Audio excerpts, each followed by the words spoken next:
Maganda at maluwalhating araw po sa inyong lahat ngayong Biyernes, ika-11 ng Hunyo taong 2021. A brief reminder to all of you, please wear your face shield and your face mask. At pag kayo po'y nasa labas na, better be sure you observe the 2-meter distance or 6 feet. And always wash your hands with soap and water. And observe the 2-meter distance palagi. Kaya natin inuulit kasi palagi nakakalimutan ng marami.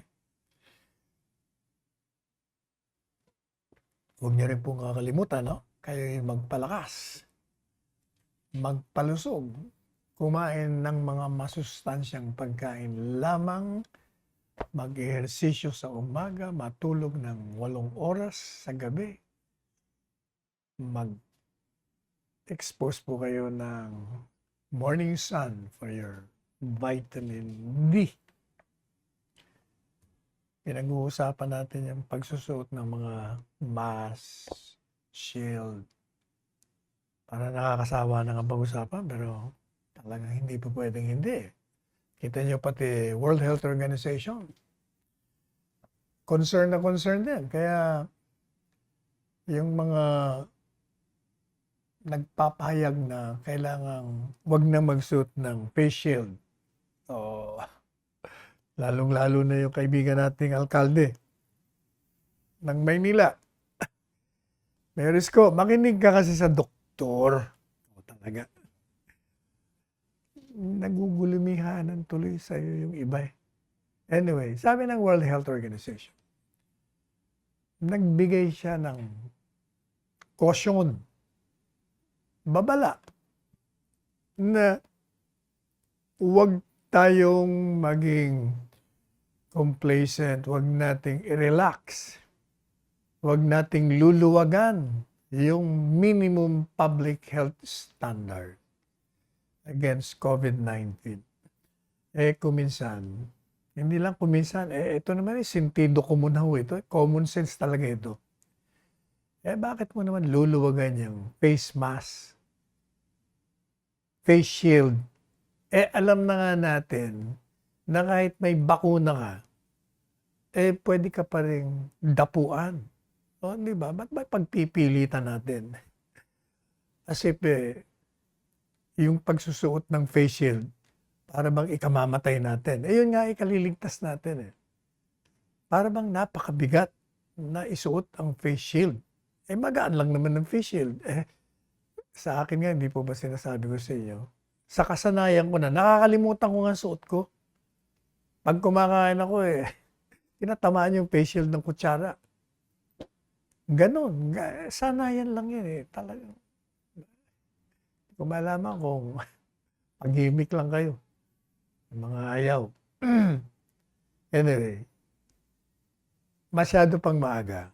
Maghintay tayo. Siguro pag kuha na natin yung herd immunity, pwede na tayo magluwag. Yan ang kailangan. Kaya, sabi ng World Health Organization, maging maingat tayo sa messaging. Ayan, patama sa'yo yan. May risko kung hindi mo pa alam. Dahil ikaw lang naman yata ang proponente niyan. Ang realidad, yung supply ng bakuna, isang paghamon. Bakit ba kamo? Hindi ba? Tagal nga natin naghintay ng pagdating ng bakuna. Hindi pa nga tayo nakakasiguro kung yung dagsa ngayon, tuloy-tuloy na dagsa, mamaya bigla na namang may problema. Although, ang Amerika naman, nangako na 80 million na bakuna, bibigyan niya sa buong mundo. Di ibig sabihin, hopefully, talagang okay na ang pagdating ng mga bakuna. Ang problema nga lang, of course, yung gumagawa noon, baka naman sila mag-glitch, may problema sa kanilang manufacturing facilities. Pag nagkabiriya sila, problemado sa pag-supply ng bakuna. But let's hope for the best and pray na tuloy-tuloy. Pagdasal po natin, By the way, huwag niyong kakalimutan yung paalala sa inyo ni Secretary Bello. Kung matatandaan niyo, ito'y binahagi na natin eh. Sabi niya, yung pong mga health workers na meron ng dating mga kontrata, hindi ito kasama dun sa kanilang ginawang ban o pagbabawal ng pag-alis dito sa Pilipinas papunta dun sa Middle East. Kasi hanggang 5,000 workers lang ang pinayagan nila. Pero sabi nila, teka muna, hindi kasama dyan yung may mga dati ng kontrata. Existing contracts are not covered by the ban. Pati nga yung sa Myanmar hindi rin kasama yun kahit na may nagkakagulo doon. Basta may dati na kayong existing contracts, pwede pa rin yan. Kasi lalo pa yung sa UK, di ba? Meron tayong mga agreement doon eh. So we're just complying with our agreement. Kasi government to government to. Hindi naman natin pa pwedeng labagin yun. Kaya yung mga akala ninyo, huwag kayo makikinig kasi sa ibang balita. Dito lang kayo makikinig sa programa natin dyan sa PTV4. Government station. Yun ang nakakasiguro kayo. Walang peke doon. Palaging totoo doon. Palagi kayong mag-update. So, klaro yun ha. You can go to the Middle East, UK, Myanmar, if you have existing contracts. Yung wala, dito muna kayo. Maghintay kayo ng magandang panahon. Yung pong POEA, sa ilalim ni Secretary Bello ng Department of Labor, sila, siyempre, nag-recommenda sila sa Department of Health na itaas yung deployment. Kung baga, kung may limit, may ceiling na 3,000, 2,000, 4,000, 5,000, itaas pa. Itaas. Para mas marami nga naman makabalik sa kanilang mga trabaho. So, meron silang pending rekomendasyon sa IATF. At pinag-aaralan po nila yung rekomendasyon na yan. Kung pwedeng i-increase yung cap. Yun namang NTF, Secretary Charlie Galvez. Napuri niya yung malawakang hakbanging ginagawa ng mga LGUs to make sure, para siguruhin, na yung mga hindi nakapaturok ng pangalawang turok ng bakuna, makumpleto nila. At yun naman para sa kanilang proteksyon. Alam daw po ni Secretary Charlie na mga LGUs gumagawa ng mga estratehiya upang mahikayat yung mga constituents nila to go back for the second dose. I'm sure naman yung mga naturokan ng una, sila mismo gusto nila. Unang-una, nagpaturok na nga sila ng una at alam naman nilang pangalawa. Meron siguro mga rason na hindi sila makapunta gaya nung nagkasakit. O kaya nawawala yung card nila. Yun naman mga problema yun, napakadaling gawa ng lunas yun. But kailangan talaga paalalahanan, kukulitin natin yung mga kailangang magpaturok ng pangalawa. Kasi malaki-laki rin bilang yun. Meron mga 113,000, 113 hindi nakapaturok ng pangalawa nilang jab or bakuna.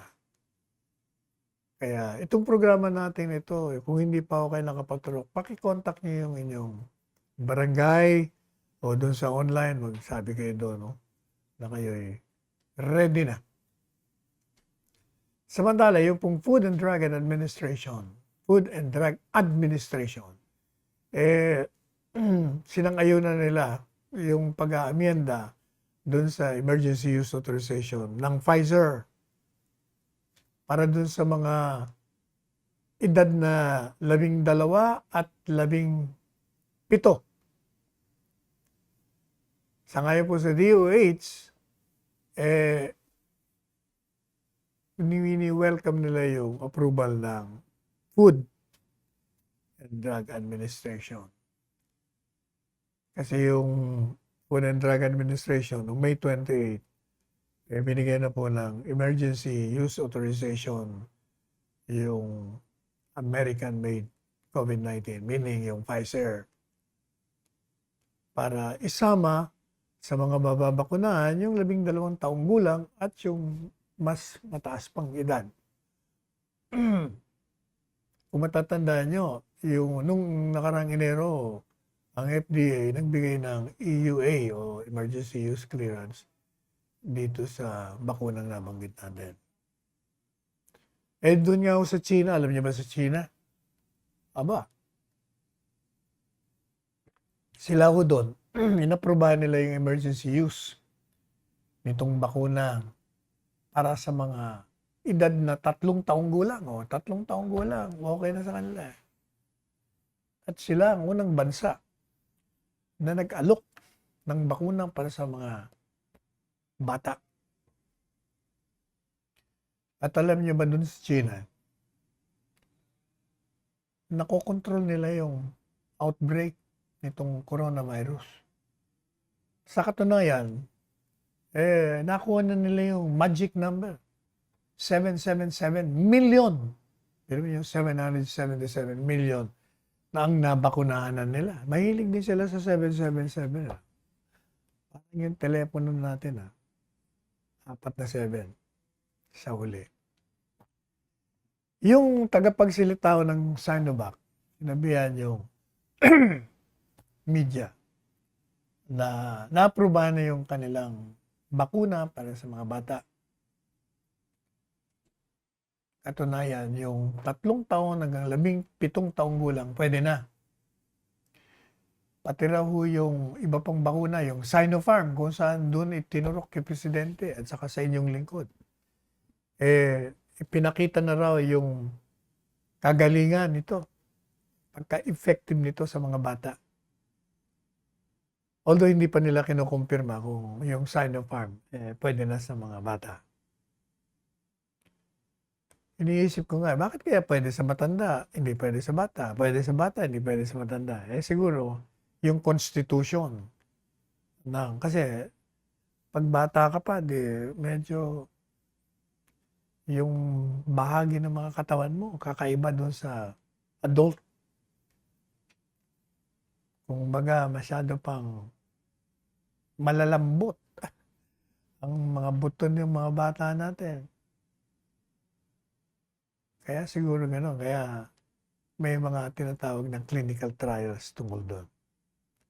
Pero yung World Health Organization, na-approve na po yung Sinopharm, Sinovac, for emergency use sa mga adult mula 18 hanggang pataas.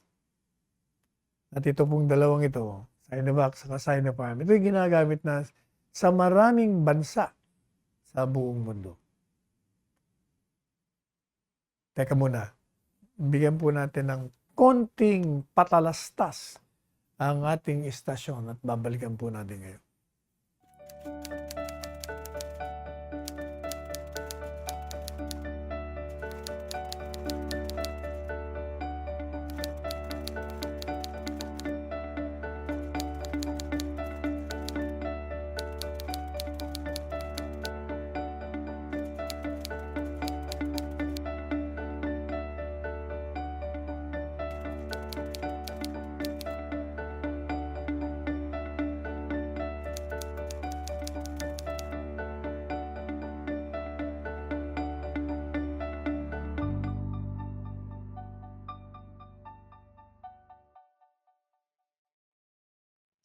Meron nung kalakaran sa Davao na parang mas mataas yata ang kanilang yung kanilang number of coronavirus cases doon.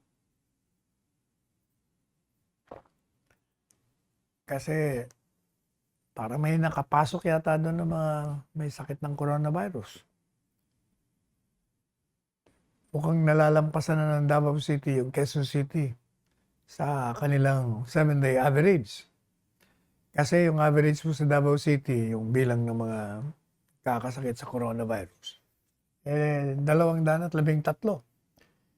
Sa Quezon City, 207 lamang. So, sa Davao, mas marami ang average nila. Yung Okta Research, sinasabi nila na yung mga ibang syudad sa Mindanao, yun ang areas of concern. Dahil nga sa patuloy pa rin ang pagkalat ng coronavirus. At itong mga syudad nito, yung Cagayan de Oro, General Santos, Coronadal, Cotabato, at nga ito na nga Davao. Yung pong Davao City, kung natatandaan nyo, pinasailalim ito sa Modified Enhanced Community Quarantine. Mula June 5 hanggang 20. Para mahinto yung pagtaas ng bilang ng mga may COVID. At si Davao City Mayor Sara Duterte, nanawagan po sa kanyang mga sinasakupan na kung maaari lang, strictuhin natin ipatupad yung mga health protocols para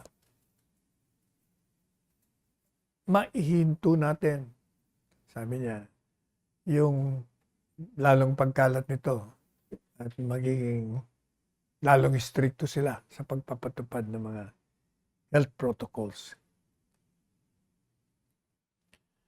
Kaya ang iba naman may nagkukumpara, sa akin irrelevant naman yung whether you compare it to Quezon City o sa Davao. Kino-compare lang yun. Parang tinitingnan kung gaano ka-stricto ka. Kasi ang magiging basis siyempre ng number of cases sa isang lugar, palaging ang batayan dyan, ang basis dyan, yung bang lugar na yan, stricto sa pagpapatupad ng minimum health protocols. O yung bang mga nandyan, sila conscientious na ipatupad nila sa sarili nila yung minimum health protocols. Yun lang naman ang batayan doon Dahil kung hindi, syempre tataas talaga ang bilang. Kung baga, masyado kang maluwag sa sarili mo at yung local government unit naman maluwag sa pagpapatupad, talagang sigurado yan. Walang kaduda-duda yan. Yan ang ating take dyan. Siya nga pala, alam niyo ba na si Mayor Sara, lumikha siya sa kanila, sa syudad nila, komite ng laban sa red tape. Hindi ba yan ang palaging problema ko sa pagkikipag-transaction sa gobyerno? Yung pinapatagal. Kukuha ka ng lisensya, kuha ka ng permit, kahit na anong klaseng permit. Inaabot ka ng siyam-siyam kasi maraming lamesa ang dadaanan. At yung bawat lamesa, nung mga nakaraang panahon, bata pa si Isabel, nakabukas yung mga drawer nila. Kasi maglalagay ka doon ng pera para gumalaw yung papeles mo. O hindi ba yan ako, yan ang hate na hate ni Presidente, yung pinapabalik-balik. Kaya si Mayor Sara, hindi pa pwede yan dito. Lumikha na ako ng komite ng laban sa red tape para mapabilis ang mga transaksyon dito sa aking syudad. Kaya sa isang pahayag, yung pong information office nila, sinabi sa mga taga Davao at yung mga gusto pang makipag-transact sa Davao na meron silang executive order na pinirma ni Mayor Sara na ang pamagat ay an order creating the Committee on Anti-Red Tape. At ito naman ay kaugnay sa Republic Act 11032 Matatandaan nyo, ito yung Ease of Doing Business and Efficient Government Service Delivery Act of 2018. At even before the enactment of this law, kung matatandaan nyo, si Presidente nag-issue ng executive order dyan. Hindi na siya nag-antay ng Kongreso. Gumawa na siya ng Ease of Doing Business. Kung saan minamandato sa lahat ng ahensya ng gobyerno na simplihan nyo yung mga requirements, mga prosedimento ninyo para mawala yung red tape. Sa halip na 8 ang pipirma, gawin nyo lang 2 o kung pwede 1 na lang. O yan. Kaya maganda yung ginawa ni Mayor Sara. Isa pa yung pagpapatunay na yan si Mayor Sara. Stricto, ayaw niya ng red tape, pareho rin ng ama. Gusto niya maayos lahat. Kaya nga mahusay na maging presidente ito. Ito namang si Rebeldeng useless na naging senador. Mukhang binabangungot na naman. Sinasabi, mananalo yan si Ate BP Leni. Talo niya si Davao City Mayor Sara Duterte pag ito ay tumakbo sa 2022. At ang isang dahilan daw, yung pangkasalukuyang Vice Presidente ngayon ay makakaalok ng pagbabago. Si Mayor Sara daw, hindi kasi kasama siya sa administrasyon. Ano bang kabalbalan naman yung pinagsasabi mo? Dong. Ito nga ang administrasyon. Ito na nga yung administrasyon na nagbigay ng pagbabago. Diba? Kaya nga ito na iboto eh. Kasi nga, change. Diba? Yun ang slogan nun. Crying slogan was then, change is coming. Noon yun. Ngayon, change is here. Nandito na yung pagbabago. Kaya nga, ang panawagan, ituloy ang pagbabago. Kaya mali ang basa mo, palagi kang dispalinghado eh. Kaya ka nga nakademanda ngayon eh. Kaya walang naniniwala sa'yo. At bali ba, lakas ang apog din ito eh. Sinasabi niya, if you lead in the fantasy world of the pro-Duterte camp, ikaw yun. Ikaw ang nasa pantasya.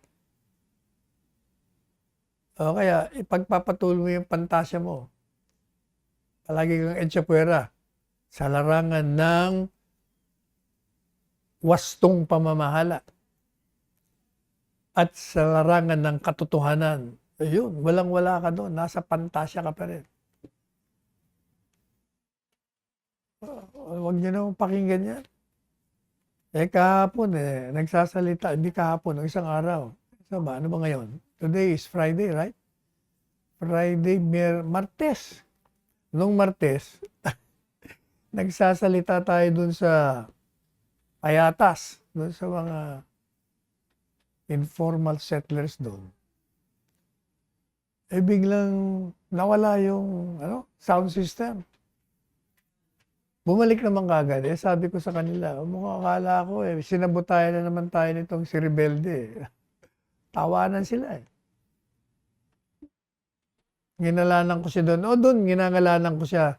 Pero sa programa, ayaw ko siya ngalanan kasi gusto niya naririnig ang pangalan niya. Happy siya. Kasi nagkakaroon siya ng publicity libre. Ang ginangalanan ko lang siya doon sa pag nagsasalita ako doon sa mga nag-iimbita sa atin magsalita tayo.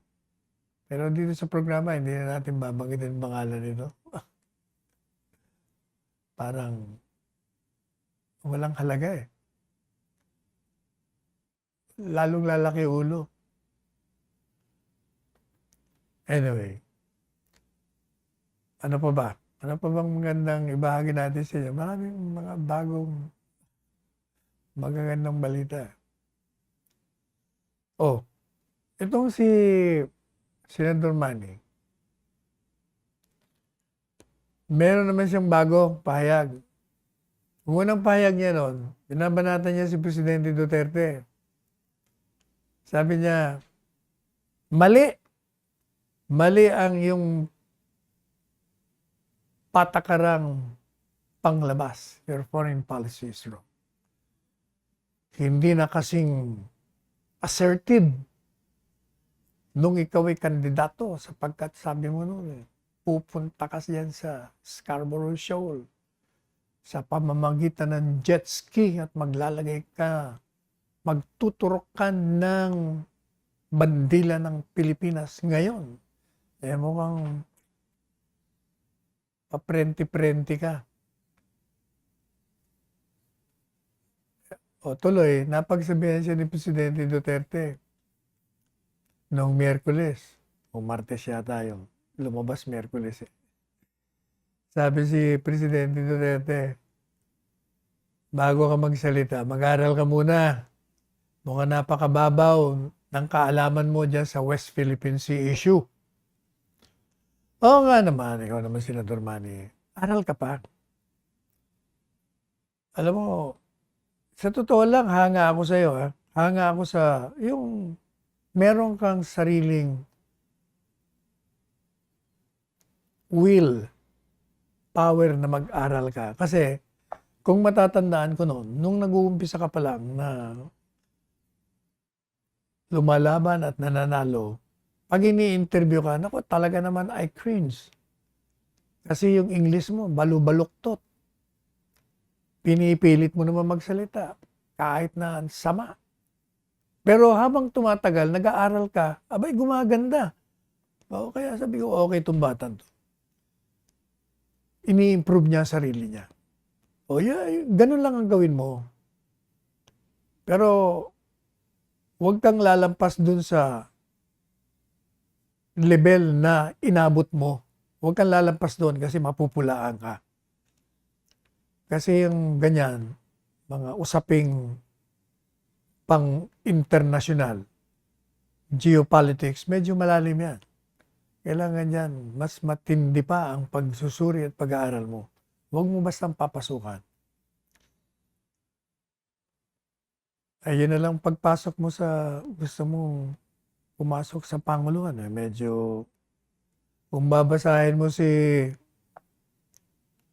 Bobby Tiglao, nako, talaga naman tinalupan ka nun. Sabi ni Bobby Tiglao, ang balita niya raw, gumastos ka raw ng 50 milyones na pesos para sa PR campaign mo. Kung yun daw ba, ginamit mo para sa pagbibili ng bakuna, sa pagpapabakuna ng maraming tao, nakita raw yung iyong sinseridad at katapatan. Yan ang sabi ni Bobby Tiglao. Agree naman ako sa kanya. Siguro, kung yun ang ginawa mo, talagang tataas ang pagtingin sa iyo ng mga kababayan natin. Pero yung meron ka mga sinasabi na naman na medyo dispalinghado na naman. Senador Manny. Ano yun? Yung latest mo, sabi mo, tinatawagan mo si Mayor Sara o doon sa mga nananawagan na sa tumakbo siyang sa Panguluhan na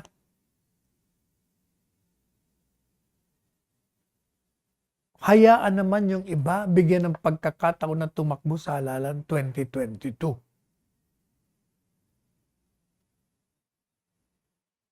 Teka muna. Sino ba nagbabawal sa inyong tumakbo? Wala naman nagbabawal sa inyo.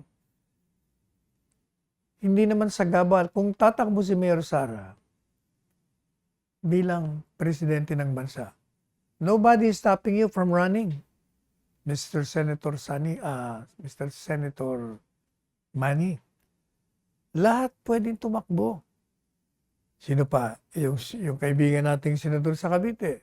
Gusto rin tumakbo, nag-aaral tumakbo, di tumakbo ka rin. Sino pa?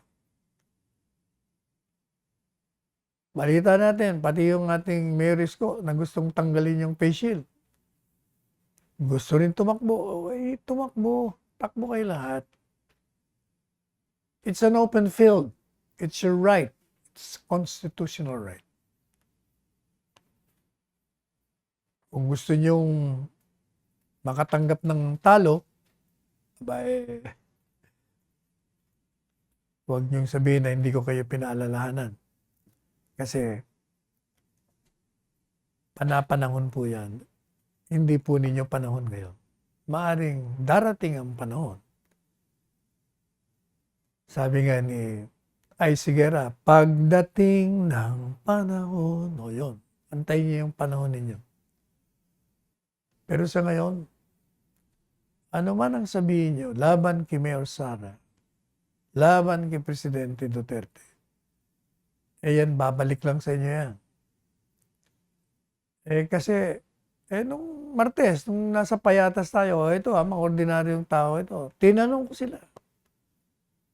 Sino ang gusto niyo maging presidente? O, sagot lahat. Wala naman nag-uudyok sa kanila. Sara Duterte. O, pero niyo yun. Kung ayaw si Sara Duterte, sino ang gusto niyo? Bongo. Sigaw ho yan. Dapat pala tinape ko. Next time ititape ko para maririnig niyo. Tapos tinanong ko, gusto niyo ba si Presidente Duterte tumakbong vice presidente? Opo. Taas ang kamay. Taasan naman lahat ng kamay. Wala namang nagtuturo sa kanila noon. O madalit sabi,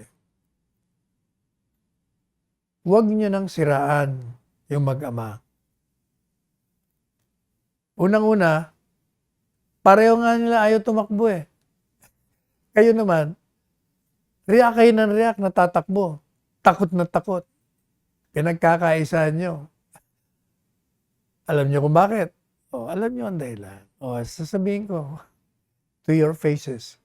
Kasi alam nyo, pag tumakbo yung dalawang yan, mananalo sila. Pupulutin kayo sa basurahan ng kasaysayan pag pinilit nyo na tumakbo. Pero, tumakbo po kayo. Ganyan talaga ang demokrasya. Hayaan natin ang taong bayan. Yung akin naman analysis ko lang yan. Meron pa nga isa dyan ako, ito namang, Noy, harayo kang maray sa ama mo. Yung tatay mo, kaibigan ko, hindi ka pa yata pinapanganak. O, pinanganak ka na, pero pa-elementaryo ka lang. Ang tatayo nito, si dating naging kongresista, Congressman Andaya. I remember, first year college yata ako no? O second year, nakalimutan ko na. Nakasakay ko sa tren, papuntang Naga, galing Maynila. Parang nakipagkaibigan siya, nakipagkilala sa akin. Siguro wala siya makausap doon, ako lang, ano naman kami pareho. Nakilala ko siya. Galing daw siyang Amerika. Natatandaan ko siya. Very vivid yung memory ko kay Congressman Andaya.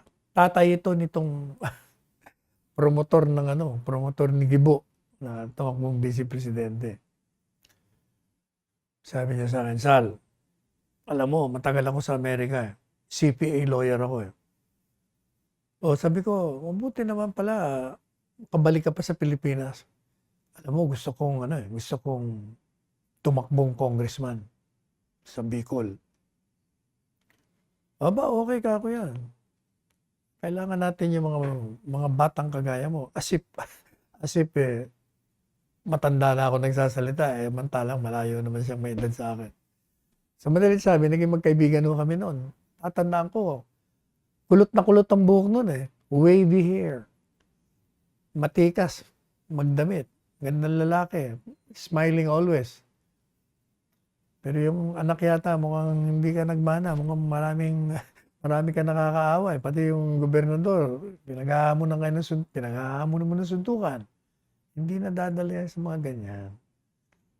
meron siyang salita. Kapopromote niya kay Gibo na maging vice presidente. Meron siya mga pinalilipad na pahayag na masyadong mayabang ang dating.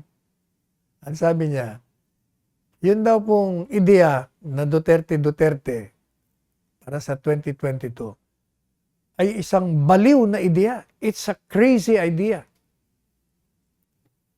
At yun daw na nagsulong nito, nagsimula nito, mas baliw. Di ako pinapatamaan dahil ako nagsulong ng nagsulong ng Duterte dito sa programa natin 3 months ago. Para ako nasagutin siya. If Duterte is a crazy idea, and the one who thought of it is crazier, the unlogical consequence ng mga salita mo, the one who opposes that is craziest. Ikaw ang pinakabaliw. Kasi crazier, craziest. Ikaw yun. Pero tingnan natin. Kung natatandaan po ninyo, binabahagi natin sa inyo, 10 taon pa lang bago mag 2016. Ibig sabihin, malayong-malayo pa, nung iminungkahi ko ang isang ideya na sa ating bansa, kailangan natin ng isang tao na may political will, incorruptible, matapang, at kailangan baguhin natin ang sistema ng pamahalaan. Amyendahan natin ang saligang batas. I-abolish muna natin ang Congress for a while. Bigyan natin ng executive legislative power yung presidente nga. So for 2 years, yan ang sinabi ko sa mga fora na pinuntahan ko. On the 3rd year, ginalanan ko na si Presidente Duterte. So madalit sabi, 10 taon bago nag-2016. But specifically, dahil yung the first 2 years of the 10 years, hindi ko ginangalanan si Presidente Duterte. Ginalanan ko lang siya doon sa pangatlong taon, kung baga, doon sa 10 years, yung ikawalong taon, ginalanan ko na itong taong ito ang dapat maging presidente. And 6 years before that election, 2010 yun, nagsimula na po akong magsuot ng Duterte Run t-shirt. Minsan nga isusuot ko para makita nyo. May mga t-shirt pa ako sa bayan. Dami kong pinamigay nun eh. At nung una ko pong iminungkahian, ganyan na ganyan din ang sinabi sa akin.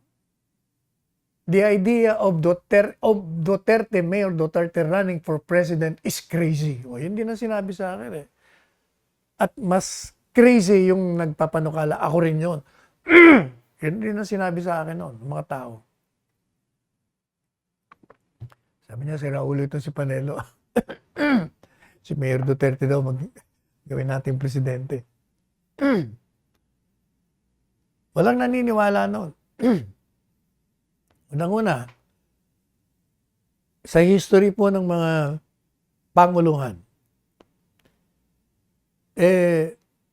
wala pang naging presidente na galing sa pagka-mayor. Meron sana si Mayor Lacson noon, namatay naman. Yun sana, kung tumakbo yun, hindi namatay, naging presidente yun, si Arsenio Lacson. Yung mga naging presidente natin, hindi galing sa pagka-mayor. Kaya, nung minumungkay natin si Mayor Duterte, wala, naku, mayor lang yan eh. Saka wala, controversial pa siya noon. Wala. Hanggang hindi naman tayo tumigil. Ang number 1 nung Hindi naniniwala sa ideya ko, yung mismong taong sinusulong ko maging presidente, si Mayor Rodrigo Roa Duterte. Ayaw na ayaw niya. Gagalit na nga. Binibwisit ko raw siya. Sabi ko sa kanya, pareho lang naman tayo sutil. Hindi mo naman ako mapipigilan. So kahit anong gawin niya, tuloy pa rin ako. Sa lahat ng forum na naimbitan ako, Duterte, aba, 2 years before election, that caught fire. Nagliyab yung ideyang yun. Nako, marami nang sumali. Dumadagundong na. Hanggang wala, hindi na siya makatanggi, wala na. Kahit na nga sa huling pag-file, ayaw niya pa rin nag-file. Hindi pa rin siya nag-file. Pero wala talagang itinakda. O yan. Yan ang sagot ko sa iyo. Yung taga-sulong ng kandidatura ni Gibo bilang Vice Presidente. Actually, yung ginagawa nito, ng anak ni Congressman Andaya, para lang makakuha ng media mileage para sa kanyang proposal na si Gibo ang maging running mate ni Mayor Sara. At saka siguro siya, baka kung gusto niya rin tumakbo, ano pa. Pero, yun ang masasabi natin sa inyo. Hindi ba nung una kong nilunsad yung Duterte, tatandaan niyo? Mga kasamaan tayo, pati kalaban.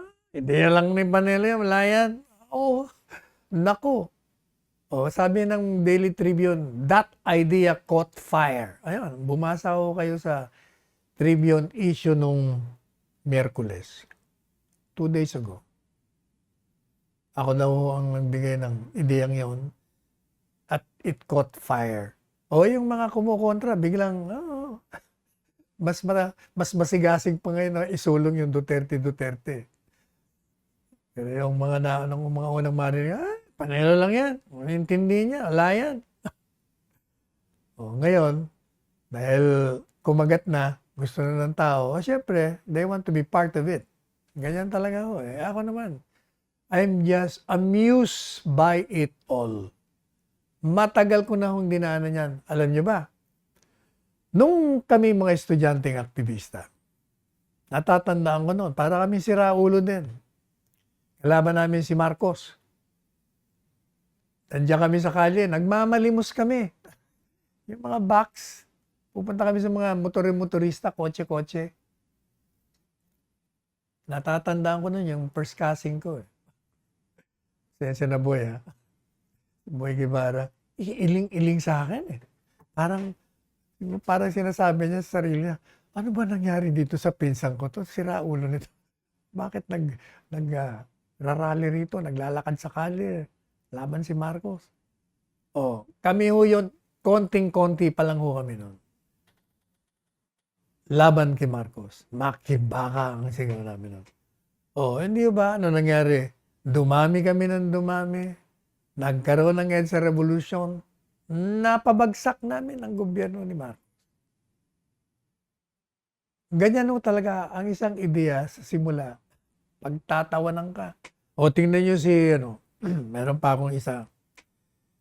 Si kapatid na Felix Manalo, lumalangit nawa ang kanyang kaluluwa. Hindi po ba? Nung sinimulan niya yung Iglesia ni Cristo, abay, pinagtawanan din yan. Nilalait yan.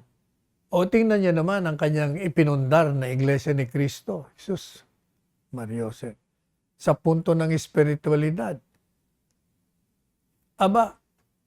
Ginagawa nila yung katuruan ng Biblia. Ano pa?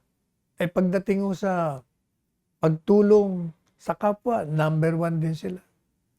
Pagdating sa disiplina, nako, numero 1 din.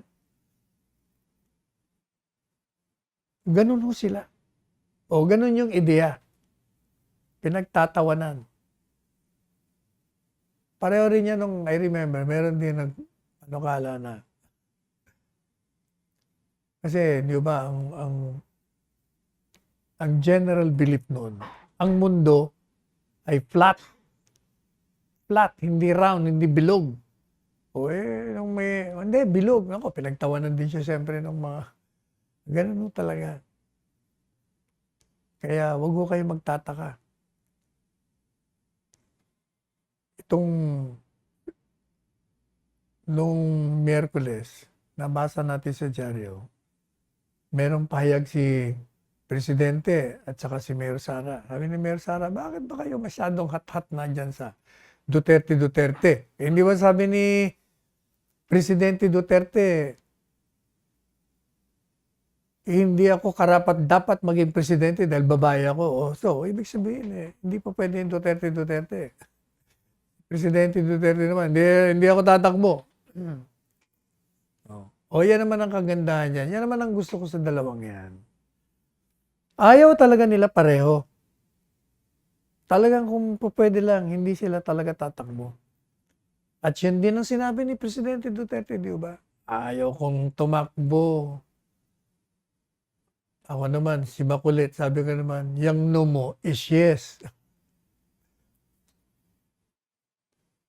Kasi nga, yung kalakaran,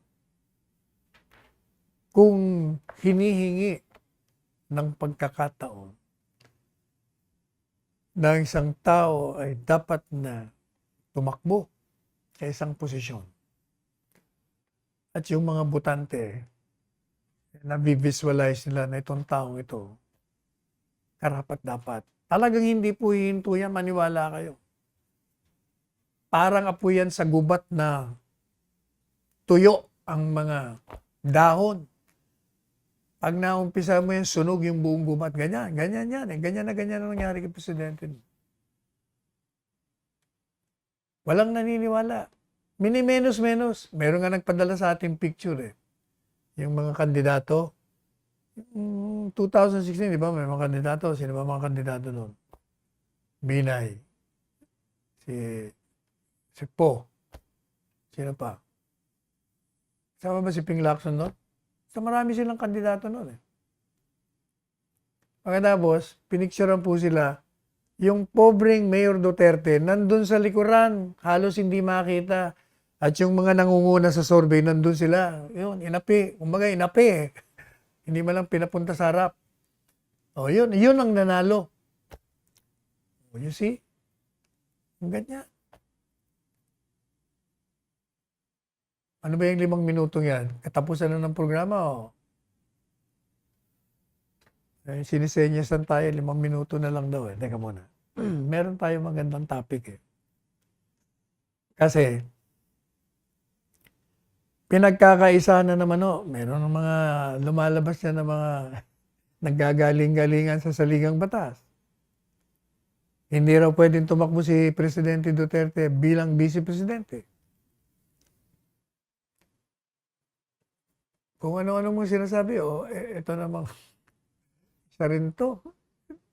Itong si Mel Santa Maria. Kaibigan natin pero wala, talagang hindi kami magkasundo nito pagdating sa mga pagsusuri. Sumali na rin siya doon kay Edsel Lagman. Pati yan si Munsod, yung asawa ni Manang Winnie, si Christian. Ayan daw violation. Talaga namang napakaklaro naman ang saligang batas. Ang sabi doon, ang Pangulo ay hindi pwedeng tumakbo muli. At ang pinag-uusapan siyempre yung posisyon niya, presidente. Posisyon ng presidente. Hindi siya pwedeng tumakbo bilang presidente. The president shall not be eligible for any re-election. Maniwala ba kayo? Itong kaibigan natin si Mel, meron pa isang senador, kaibigan din natin Yung any, inadapt niya yung interpretasyon ng kaibigan kong senador, UP graduate Adik, ikaw yun. Yun daw any, refers to both re-election as president and vice president. Naman ano ba yan? Nako. Kung naging estudyante kita sa constitutional law, bagsak ka. Din ka pa naman ngayon. Ano ba yan? Ang pinag-uusapan doon sa provision na yun, presidente, hindi vice presidente. Klarong-klaro eh. The president shall not be eligible for any re-election sa posisyon ng presidente. Ba't mo naman nilalagay yung any para sa vice presidente? Para pareho ang kanila mga linya. Kasi daw, pag naman mong vice presidente, baka maging presidente yan. Magiging circumvention. Alam nyo, kung gusto ng mga delegado sa saligang pagguhit ng saligang batas, yung framers of the Constitution, na hindi na pwedeng tumakbo yung naging presidente sa posisyon ng vice, posisyon ng speaker, posisyon ng senador, sinabi na sana yon. What the Constitution does not prohibit, it allows. Yan ang basic. Yung hindi ho pinagbabawal, pinapayagan. Yun ho ang prinsipyo doon. Sasabi ko pa nga na, yun ang sentido común doon. Kita nyo, di ba, si dating Presidente Macapagal Arroyo.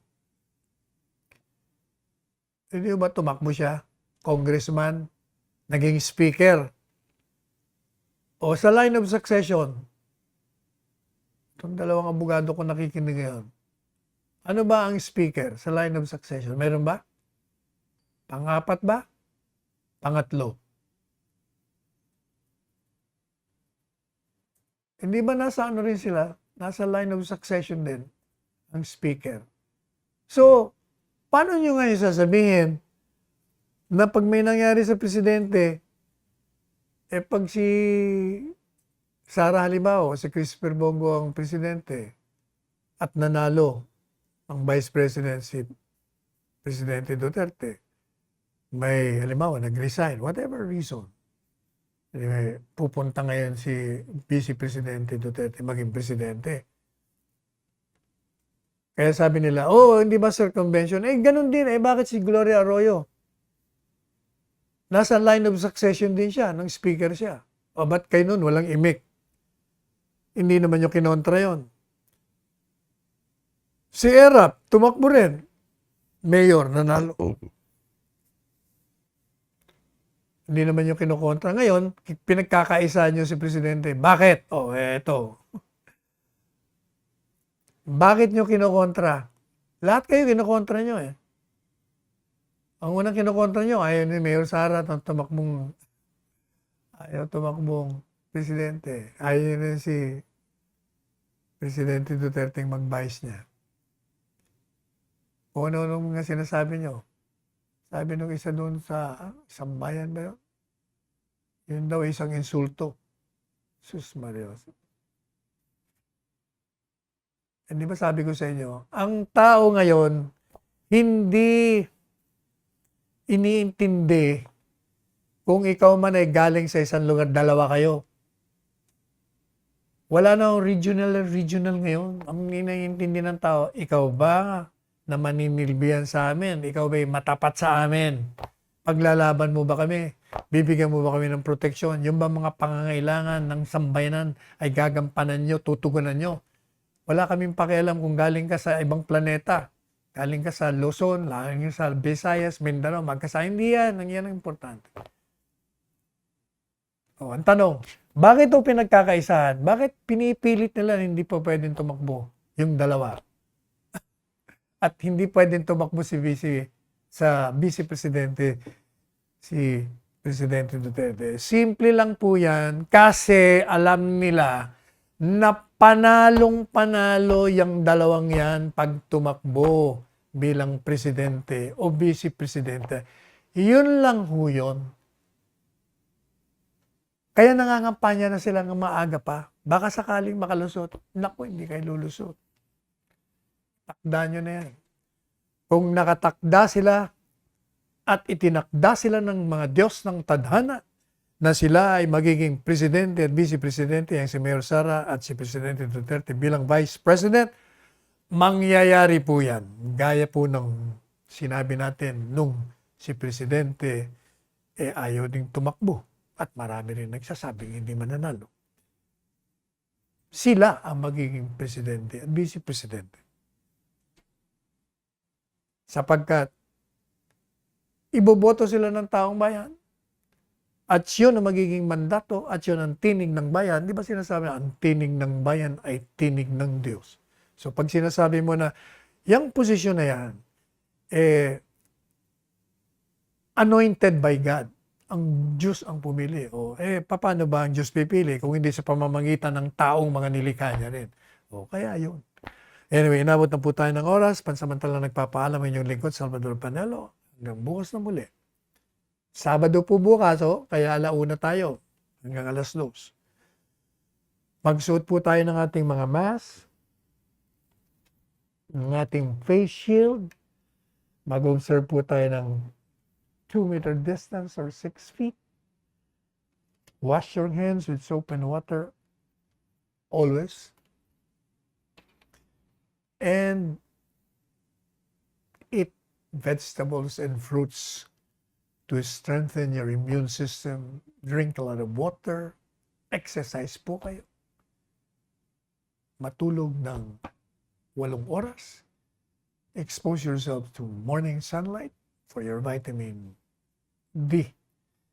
At pag kayo po nagising na sa umaga at masarap ang tulog ninyo, sa kasarapan ho ng tulog nyo, huwag nyo naman kalimutan sa paggising nyo, tayo ay magpasalamat sa dakilang lumikha sa pagbibigay ho ng ating mga buhay ngayon na nag-i-enjoy tayo. Kahit nga life is fleeting, pero yung moments na yun, talaga namang salamat po tayo. Binigyan tayo ng buhay at dinudugtungan pa araw-araw. At binibigyan tayo ng biyaya, pagkain natin sa araw-araw. Pasalamat din po tayo sa paggabay sa atin, sa pagtak sa landas ng kawastuhan. Panalangin din po natin ang kalusugan ng ating presidente na sana'y patuloy ang kanyang maganda at matapat na pamamahala sa bansang Pilipinas. Let us tread the path of roses and let us go beyond the path of thorns. Magmangalan tayo. And I love you all. Alam mo, hindi ako ng kampanya, but Sal Panelo would be a very important asset sa kung tatakbo ka. Kung mapilit kitang magtakbo. Alam mo, ganun ka lang, magdamit. Bakit ka ba magdamit ng ganun? Pero okay naman, gusto man na siguro ng tao. But I said, we would be lucky, the entire candidate, kayong mga kababayan, maswerte kayo si Panelo, magamit ninyo ang utak ni Panelo. Sayang. Gamitin natin. Make him whatever in the future. Marunong.